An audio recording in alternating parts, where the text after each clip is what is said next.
Hi, so pakita ko sa inyo yung loot bag na Earthday Run. So of course, we have yung 10K na finisher medal, which is sobrang ganda. Embossed, pati yung message, together we run, we protect.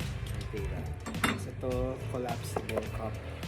Para hindi gagamit ng paper cups. Also, namigay sila ng Sante Barley na finisher towel. So kasi wala pa yung Earthday towel. So thank you very much. Tapos, banana, flavor chips na malapit na ma-expire. Trademark siya, no? Locally, ito na-appreciate ko to. Mega tuna, C2,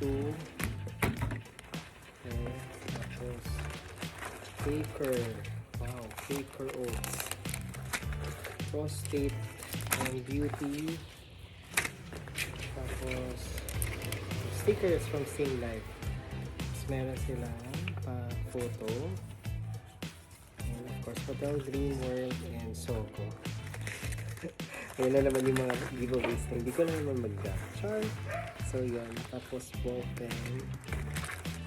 Of course, mga gamit. James Coffee. Lola Remedios. Diba? Tapos, premium sneaker white. Yan kailangan namin. Ito bago. Tapos, ito Pocari Sweat holder. Ang tagal ko nang gusto magkaroon ito. Tapos, namimigay lang sila for the survey. So, yun lang. Yep. Yun lang. And sunscreen. Actually, marami. Multiples of the same things that I said. So, yun lang. Hope to see you on the next run.